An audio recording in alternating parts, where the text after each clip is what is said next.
Below is a freshly rewritten, fully original YouTube-ready voiceover script based on your requested outline.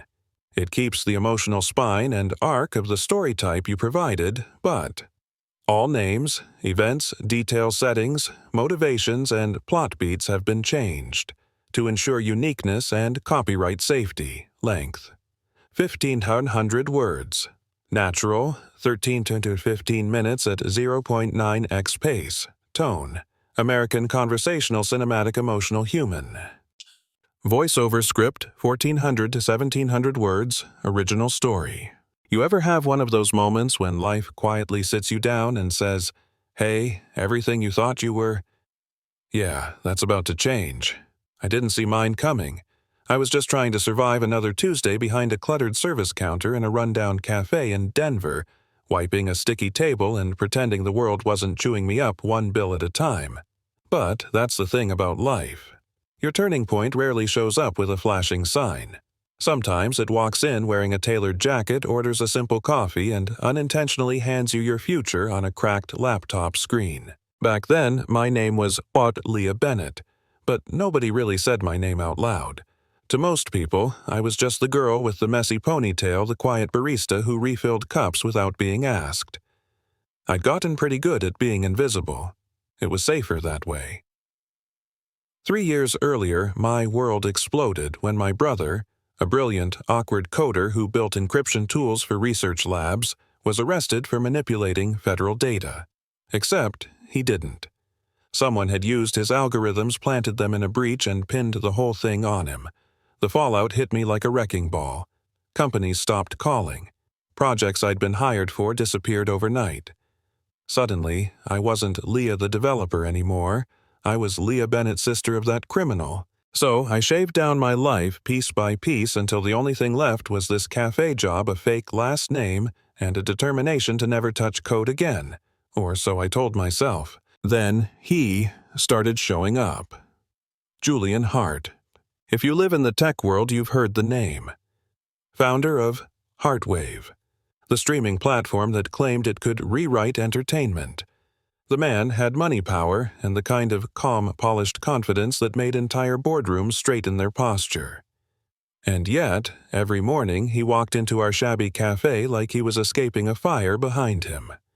He always ordered the same thing: black coffee, no sugar, then claimed the corner booth like a man trying to outrun his thoughts. And I'll be honest, I noticed things. The way he rubbed the bridge of his nose when reading bad news, the faint tremor in his hand when his phone lit up with calls he didn't want to answer, the tightness in his jaw when he typed. He looked like a person carrying too many secrets in too small a pocket. But that one Tuesday he looked worse than usual, exhausted, unshaven, and almost scared. When I walked by with milk crates, I caught a glimpse of his laptop lines of code scrolling like they were trying to escape the screen. I didn't mean to read it, but you can't really untrain your brain. One glance and the problem snapped into focus like a slap. A corruption loop. A cascading overwrite. A digital train crash waiting to happen. I froze so hard my heartbeat stuttered. I recognized the architecture, the structure, the naming patterns. Not exactly, but enough. It was similar to the kind of framework my brother used to write. The kind someone had twisted to ruin him. My reflex was to walk away. Stay quiet. Stay hidden. The world had punished me once for being talented. I wasn't eager for a repeat. But 2 hours later, Julian was still there, running a hand through his hair like he wanted to tear the problem straight off his screen. His phone kept buzzing with calls he declined. His breathing sharpened. He muttered, "We're dead. We're actually dead." And something inside me cracked. I walked over with a refill pod I didn't even need and said softly, "Your issue is in the 3rd module. You've got a function calling itself without a termination point." He blinked up at me, confused at first. Then he stared like I just told him the winning lottery numbers. "What did you say?" he asked. I swallowed hard. Line 163 and probably 164. Whoever wrote it duplicated the logic. He dragged the laptop closer, checked, and went pale. How? How did you know that? I shrugged, pretending it wasn't my heart beating against my ribs like a trapped bird. just looked familiar. "Can you fix it?" he asked. "No," I said too quickly. I don't do that anymore." His voice cracked a little. "If I don't solve this today, Heartwave collapses. Thousands of creators lose their income. My team loses their jobs. And someone's been sabotaging us for months.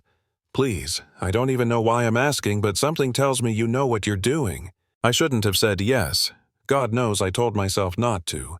But the truth is, I missed being capable. I missed being someone whose brain mattered.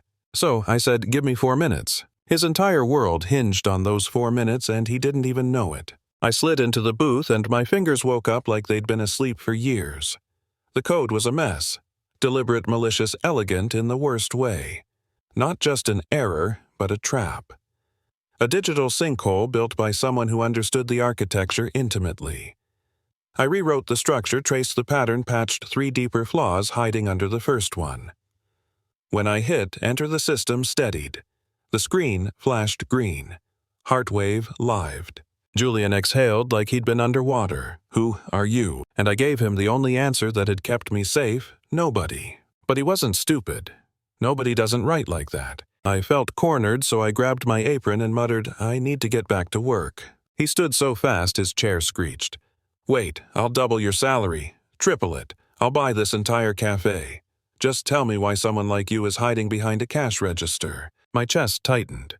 Because the world doesn't want people like me. For once, the billionaire had no comeback. That night, when my shift ended, he was outside leaning against a silver sedan like some scene stolen from a movie. "I'm not stalking you," he said, hands up. "I'm desperate, and I think someone hurt you. Let me help." I should have walked away, but rain was falling and fear gets heavy when you carry it alone. So I told him my real name. I told him about my brother, the sabotage, the betrayal that destroyed my family. He didn't flinch. He just said, "Leah, I believe you." And those 4 words rebuilt something inside me I thought was dead. He told me someone was trying to burn his company to the ground from the inside. Failures, breaches, mysterious errors, an invisible hand pushing everything off the rails, and the code I fixed. It wasn't an accident. So he asked me to help him find the traitor, and for the first time in years I said yes without hesitating. His headquarters was nothing like I expected. Less corporate, more creative chaos meets startup dream. He gave me full access. "Find the ghost," he said. 8 hours later, I found more than a ghost. I found a bomb in the code set to detonate during their biggest update of the year. Millions of accounts would corrupt. The company would tank. And hidden inside the malicious script was a distinctive logic pattern, one I recognized immediately. My brother's framework, altered, stolen, weaponized. I followed the digital footprints until a name appeared like a knife in the dark. Marion Vance. Heartwave's COO. Julian's longtime friend. The woman who had introduced him at conferences, vouched for him in early investor meetings, practically built the brand beside him. When Julian saw the evidence, he looked gutted. Betrayal always feels like someone ripped out a rib. "We can't accuse her," he whispered. "She'll wipe everything." "No," I told him. "We don't accuse her. We trap her." So we built a digital snare so delicate it felt like constructing a glass spiderweb. And during the company's massive update livestream in front of reporters and investors, we let Marion's attack detonate, or at least appear to. The system failed. Screens glitched, alarms blared, and the audience gasped like they were witnessing a ship sink. And Marion, she smirked. Actually smirked. Then discreetly opened her phone and logged into the system to finish the job herself. That was her mistake. My code recorded every keystroke, every attempt, every malicious command. When the failure reversed and the system resurrected itself flawlessly, she went pale as paper. Julian crossed the stage, held up a tablet showing her attack logs, and the room fell silent enough to hear the camera's zoom. Marion stammered, lied, tried to twist the narrative, but the truth was right there in pixel-perfect detail. The same patterns used to frame my brother. The same corruption signatures. The same greed. Security escorted her out as she screamed at Julian for stealing the spotlight, for never giving